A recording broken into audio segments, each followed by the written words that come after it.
अब बात दिल्ली नगर निगम की जाए तो दिल्ली नगर निगम में नेता विपक्ष के चेहरे में के रूप में जो है राजा इकबाल सिंह को जो है वो जिम्मेदारी दे दी गई है।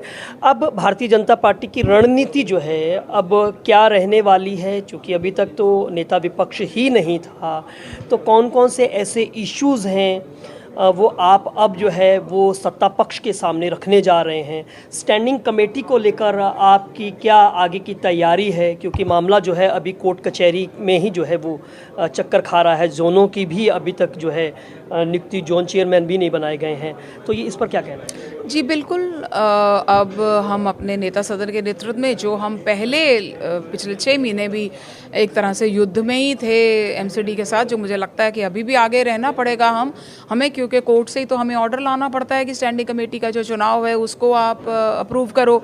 और शायद हो सकता है आने वाले समय में, क्योंकि अभी तक 6-7 महीने हो चुके हैं, ना स्टैंडिंग कमेटी, ना जोन कमेटी, ना कोई स्टैट्यूटरी बॉडी, कुछ नहीं बनाया है इन्होंने।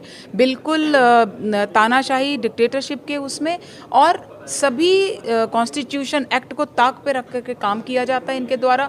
तो तभी तो ये है ना कि एक मेयर बनाओ, बाकी कुछ नहीं करना। तो स्टैंडिंग कमेटी की फॉर्मेशन, जो सबसे इंपॉर्टेंट बॉडी की फॉर्मेशन होनी चाहिए थी, वो नहीं कर रहे हैं। तो डेफिनेटली हमें जो उसके लिए करना पड़ेगा हम आने वाले समय में। एक आखिरी सवाल मेरा वो ये है, निगम को लेकर 15 साल भारतीय जनता पार्टी निगम की सत्ता पर काबिज रही और उसमें से काफ़ी अरसा जो है वो कर्मचारी परेशान रहे, लेकिन वो परेशानियां अभी भी ख़त्म नहीं हो रही हैं। खास करके वेतन वगैरह को लेकर, ट्रांसफ़र पॉलिसी को लेकर सवाल जो है वो उठ रहे हैं। इस पर आप किस तरह से जो है वो सत्ता पक्ष जो आज तक सवाल भाजपा पर उठाता रहा है उस पर कहना चाहिए क्या? देखिए, पिछले 15 वर्षों में कर्मचारियों के लिए जितनी लाभ की योजनाएं बनी है ना, शायद कहीं कभी नहीं हुई होंगी। कैशलेस उनको मेडिकल सुविधा, पेंशन की उनकी तुरंत भुगतान की सुविधा, इतने कर्मचारी इस 15 सालों में जो कॉन्ट्रैक्ट पे रखे जाते थे, डेली वेज पे रखे जाते थे, उनको हमने पक्का किया।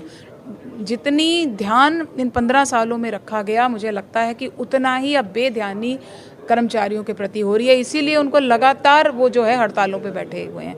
चाहे इलेक्ट्रिसिटी डिपार्टमेंट हो, उसके कर्मचारी जो लाइटें ठीक करते हैं ईएसएल वाले, वो हड़तालों पे चल रहे हैं।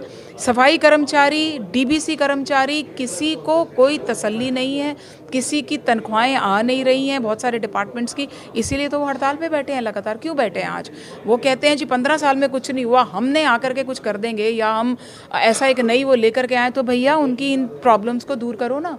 कॉन्ट्रैक्ट पे जो चल रहे डाटा एंट्री ऑपरेटर्स आते ही निकाल दिए सारे। इन इश्यूज़ को, इन कर्मचारियों के इश्यूज़ को उठाने जा रहे हैं, इसको जो उसको जनता के बीच में लेके जाएंगे, क्या उनका नेतृत्व आप लोग करेंगे? जो कर्मचारी जो परेशान हैं, हम हमेशा से करते हैं। अभी पिछले दिनों जब डीबीसी कर्मचारियों को निकाला गया था मार्च के महीने में, उनका कॉन्ट्रैक्ट इन्होंने बढ़ाया नहीं था, तो हम धरने पे बैठे थे। मेयर का भी हमने घेराव किया था, उसके बाद उनकी एक्सटेंशन हुई। तो हम तो जब भी कर्मचारी के हित में, अधिकारियों के हित में जो काम करते हैं, जिन्हीं से काम हमने लेना है, उनके हित के लाभ की जो बातें होती हैं, हम उनके लिए लड़ाई बिल्कुल लड़ते हैं और लड़ेंगे भी।